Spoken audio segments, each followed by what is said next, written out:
ನಟ ಪ್ರಕಾಶ್ ರಾಜ್ಗೆ ದೇಶಕ್ಕಿಂತ ಸಿನಿಮಾನೇ ದೊಡ್ಡದಾಯ್ತಾ? ಪಾಕಿಸ್ತಾನಿ ನಟರ ಸಿನಿಮಾವನ್ನ ನಿಷೇಧಿಸಬಾರದಂತೆ. ದೇಶವೇ ಪಹಲ್ಗಾಮ್ ಅಟ್ಯಾಕ್ ನ ಬಗ್ಗೆ ಚಿಂತೆಯಲ್ಲಿರಬೇಕಾದ್ರೆ ಇದೆಂತಹ ಹೇಳಿಕೆಯನ್ನ ನೀಡಿದ್ರು ನಟ ಪ್ರಕಾಶ್ ರಾಜ್. ಸಿನಿಮಾವನ್ನ ಸಿನಿಮಾದ ರೀತಿ ನೋಡ್ಬೇಕಂತೆ. ಹಾಗಾದ್ರೆ ಕಾಶ್ಮೀರಿ ಫೈಲ್ಸ್ ಸಿನಿಮಾವನ್ನ ಪ್ರೊಪಗಂಡಾ ಸಿನಿಮಾ ಅಂತ ಯಾಕೆ ಕರೆದ್ರು? ಯಾವ ಪಾಕಿಸ್ತಾನಿ ನಟರು ಭಾರತದ ಮೇಲಾದ ದಾಳಿಯನ್ನ ಖಂಡಿಸಿದ್ದಾರೆ? ಅಂತಹ ಪಾಕಿಸ್ತಾನಿ ನಟರ ಸಿನಿಮಾವನ್ನ ಭಾರತೀಯರು ಯಾಕಾಗಿ ನೋಡಬೇಕು? ನಮಸ್ಕಾರ.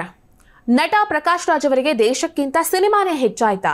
ದೇಶದ ಸಮಗ್ರತೆಗಿಂತ, ದೇಶದ ಅಭಿವೃದ್ಧಿಗಿಂತ ತಮ್ಮ ಅಭಿವ್ಯಕ್ತಿ ಸ್ವಾತಂತ್ರ್ಯನೇ ಹೆಚ್ಚಾಯ್ತಾ ಅಂತ ಅನ್ಸುತ್ತೆ. ಹೀಗನ್ಸೋದಕ್ಕೆ ಕಾರಣ ಪ್ರಕಾಶ್ ರಾಜ್ ನೀಡಿರುವಂತಹ ಒಂದು ಹೇಳಿಕೆ.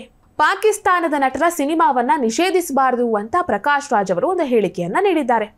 ನೋಡಿ, ಅಬ್ಬಬ್ಬ, ಅಭಿವ್ಯಕ್ತಿ ಸ್ವಾತಂತ್ರ್ಯ ಅನ್ನುವಂಥದ್ದು ಪ್ರಕಾಶ್ ರಾಜ್ ಅವರ ನರ ನಾಡಿಗಳಲ್ಲಿ ಹೇಗೆ ಹರಿತಾ ಇದೆ ಅಂತ. ಅಷ್ಟಕ್ಕೂ ಪ್ರಕಾಶ್ ರಾಜ್ ಅವರು ಏನ್ ಹೇಳಿದ್ರು ನೋಡಿ. ನಾನು ಯಾವುದೇ ಸಿನಿಮಾ ನಿಷೇಧವನ್ನ ಬೆಂಬಲಿಸೋದಿಲ್ಲ. ಜನ ಅದನ್ನ ಡಿಸೈಡ್ ಮಾಡ್ಲಿ. ಈ ಬಗ್ಗೆ ಹಕ್ಕಿರುವುದು ಜನರಿಗೆ ಮಾತ್ರ. ಒಂದು ಅಶ್ಲೀಲತೆ, ಮತ್ತೊಂದು ಮಕ್ಕಳ ಮೇಲಿನ ದೌರ್ಜನ್ಯ, ಈ ಕುರಿತ ಚಿತ್ರಗಳನ್ನ ಹೊರತುಪಡಿಸಿ ನೀವು ಉಳಿದ ಯಾವುದೇ ಸಿನಿಮಾಗಳನ್ನ ನಿಷೇಧಿಸಲು ಸಾಧ್ಯವಿಲ್ಲ ಅಂತ ಪ್ರಕಾಶ್ ರಾಜ್ ಹೇಳಿದ್ದಾರೆ. ಅಷ್ಟೇ ಅಲ್ಲ, ಪಾಕಿಸ್ತಾನಿ ನಟ ಫವಾದ್ ಖಾನ್ ಪ್ರಮುಖ ಪಾತ್ರದಲ್ಲಿ ನಟಿಸಿರುವಂತಹ ಅಬೀರ್ ಗುಲಾಲ್ ಅನ್ನುವಂತಹ ಸಿನಿಮಾದ ನಿಷೇಧದ ಬಗ್ಗೆ ಕೂಡ ನಟ ಪ್ರಕಾಶ್ ರಾಜ್ ಪ್ರತಿಕ್ರಿಯೆಯನ್ನ ನೀಡಿದ್ದಾರೆ. ನನ್ನ ಅಭಿಪ್ರಾಯಗಳನ್ನ ಹೇಳೋದ್ರಿಂದ ನಾನು ಯಾವತ್ತೂ ಹಿಂದಕ್ಕೆ ಸರಿಯೋದಿಲ್ಲ. ಈ ಬಗ್ಗೆ ನಾನು ಟೀಕೆಗಳನ್ನ ಎದುರಿಸಬೇಕಾಗಿ ಬಂದ್ರೂ ಕೂಡ ನಾನು ಅದಕ್ಕೂ ಸಿದ್ಧ ಅಂತ ಹೇಳಿದ್ದಾರೆ. ಈ ಪಾಕಿಸ್ತಾನಿ ನಟನ ಸಿನಿಮಾವನ್ನ ನಿಷೇಧಿಸಬಾರದು ಅನ್ನುವಂತಹ ತಮ್ಮ ಉದಾತ್ತ ಧ್ಯೇಯದ ಮೂಲಕವಾಗಿ ವಿಶ್ವ ಭ್ರಾತೃತ್ವವನ್ನ ಮೆರಿತಾ ಇದ್ದಾರೆ #ಜಸ್ಟ್ ಆಸ್ಕಿಂಗ್ ಪ್ರಕಾಶ್ ರಾಜ್ ಅವರು. ಈ ಫವಾದ್ ಖಾನ್ ಯಾರು? ಇವನೊಬ್ಬ ಪಾಕಿಸ್ತಾನಿ ನಟ. ಇವನಿಗೆ ಭಾರತೀಯರ ಜೀವದ ಬಗ್ಗೆ ಕಿಂಚಿತ್ತಾದ್ರೂ ಗೌರವ ಇದೆಯಾ?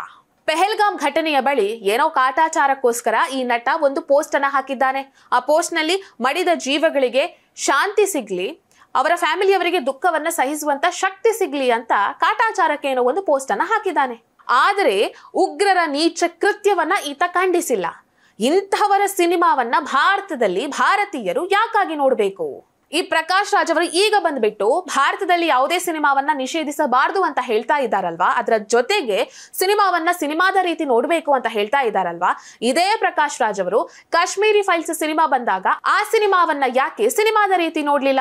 ಆ ಸಿನಿಮಾವನ್ನ ಯಾಕೆ ಪ್ರೊಪಗಂಡಾ ಸಿನಿಮಾ ಅಂತ ಕರೆದ್ರು?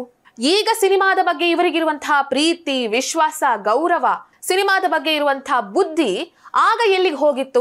ಕಾಶ್ಮೀರಿ ಫೈಲ್ ಸಿನಿಮಾದ ಬಗ್ಗೆ ಕಮೆಂಟ್ ಅನ್ನ ಮಾಡಬೇಕಾದ್ರೆ ಅವರ ಬುದ್ಧಿ ಏನಾಗಿತ್ತು?